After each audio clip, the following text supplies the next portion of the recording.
All right, good morning. My name is Ben Robbins. I'm the Vice President of Operations. That's Benjamin Robbins, R-O-B-I-N-S. So first of all, good morning. Thank you. Welcome to Tampa International Airport. I want to wish everyone a happy Thanksgiving, a happy holiday season, and also wishing you, those that are traveling, a safe and pleasant journey through the airport, through America's favorite airport. And that's what we're here to talk about, how to make that journey a little bit easier. So our Thanksgiving holiday period begins this Thursday, runs through 13 days through December 2nd. Over the next 2 weeks, we're expecting approximately 80,000 passengers to flow in and out of the airport, with our busiest day being the Sunday before Thanksgiving coming up. Expect longer lines at the ticket counters and through the security checkpoints, so we encourage you to come early. If those domestic flights, 2 hours early is grand, and then 3 hours for those international flights. As we continue to make airport improvements like we've talked about over the recent past, we have several construction projects. You'll see some work at the airside shuttles, the trains that take you to and from the airsides. Some of the airsides will have one shuttle, so plan early for that. We are improving the checkpoint experience, so airsides A and E, the security checkpoints are being worked on, particularly for airside E. Those passengers that are flying through Delta, Frontier, Air Canada, please provide an extra 20 to 30 minutes buffer as we work through some of those security checkpoints. You can expect longer lines at the ticket counters and at the security checkpoints.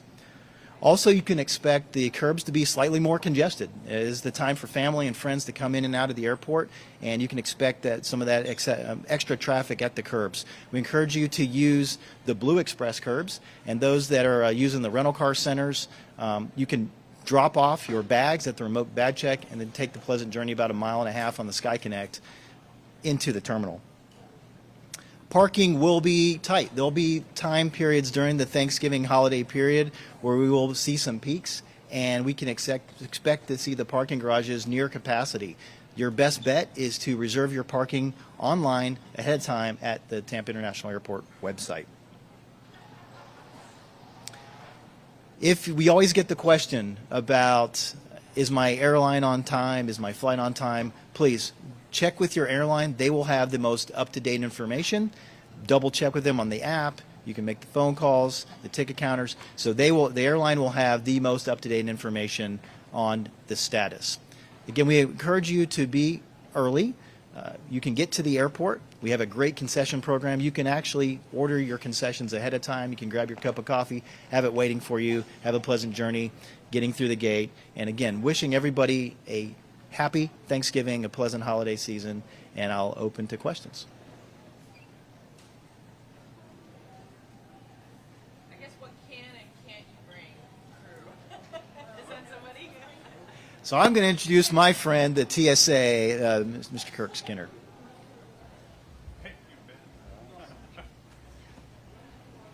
So I'm Kirk Skinner, K-I-R-K, Kirk Skinner, S-K-I-N-N-E-R, and I am the Federal Security Director for Greater Tampa Bay.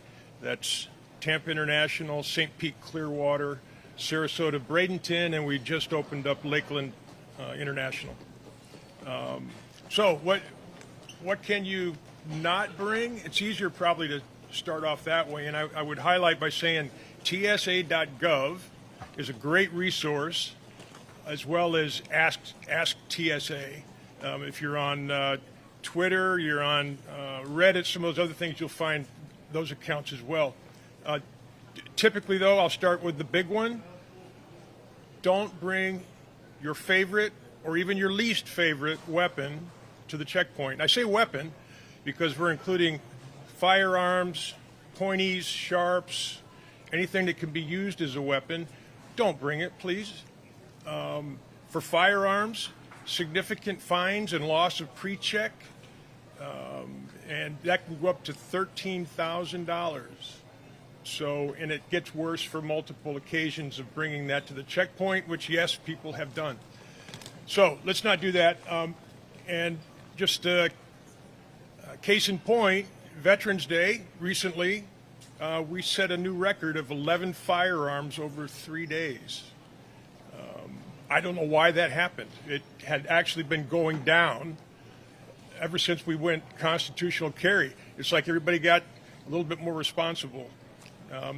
Not for Veterans Day. I'm hoping that was just an outlier, and it will go back to the normal here over Thanksgiving and the rest of the holidays. I know, Thanksgiving's coming up. A lot of people are bringing food with them. So, more specifically, what kind of food? Yeah, so liquid and gels rules still apply, so you still have to get it in the plastic bag. However, for baked goods, if you've baked it, you can bring it. And once again, go to tsa.gov for the specifics. Sometimes things get online anyway. It becomes a debate. Can I bring peanut butter? No. If it's if it's liquid or gel, don't bring it. Anything that you get into a pie pan is going to be too big, right? Tampa's very good with wait times. The generic rule is going to be pre-check 10 minutes, standard 30. That's bad for me. Nationally, that's what the peak is going to be that we find acceptable. Here in Tampa, that's going to be an outlier as well. I want to say that we're going to keep it under 6 minutes for pre-check, and we're going to keep it under 25 for standard. But the Tuesday before Thanksgiving nationally, we're expecting 2.8 million passengers. Wednesday, 2.9. Sunday after, over 3 million. We hit 3 million July 7th of this year. So we expect that we're going to set some huge records. We're going to have over 40,000 here Tuesday, Wednesday, Saturday, and then possibly as much as 50,000, which is huge for us. But we're fully staffed. I've got overtime. I've got all the people that I need to manage the operation, so I think we'll be fine in terms of wait times. And just in terms of clarification, the numbers that you just gave, 40,000, that would be outgoing only because you're only screening the outgoing? Correct. So if you see 80,000 on our numbers. And then some of the other numbers were national, correct? Correct. And Ben cares more about the overall numbers, which I like knowing about that, but it's really the 40,000 that I have to screen. And just a quick follow-up to that, I personally saw some of the big wait times that resulted in the construction and whatnot that's going on with some of these air sites. Right. So can you address that specifically? What can people estimate if they are flying out of one of the air sites with the security? Well, that is going to be a little bit slower. You're going to find some wait times there. I still don't think we're going to hit 30 minutes. I don't even want to say that we might. It's kind of like a hurricane. You don't say that word because then it's going to come. But Ben probably knows better the construction impact. So, Ben, you want to? Yeah, let me do that. So more specifically, Airside A is single shuttle. So if you're flying out of Airside A, that's your United carriers, your JetBlue carriers. That is single shuttle. We've been able to mitigate that. So it should be pretty much normal kind of check. You will get a little bit extra rush there. Our normal pre-check times are roughly 2 to 7 minutes. If you're not pre-check, it's in the 10 to 15 minute range. The construction areas, I did specifically mention Airside E. So we are making improvements. This time next year, all these construction projects will be done. So it'll be a vast improvement. But for instance, Airside E, you may see some lines here in the main terminal that you don't normally see because we have to slow the flow into this checkpoint. So that could be about 20 minutes, 20 to 25 minutes. But if you get here early, particularly in the morning rush, anytime that you have the bulk of those flights that go out in that peak morning period, that's when we're encouraging you to come a little earlier. So Airside E, Airside A, we have a single shuttle going on there.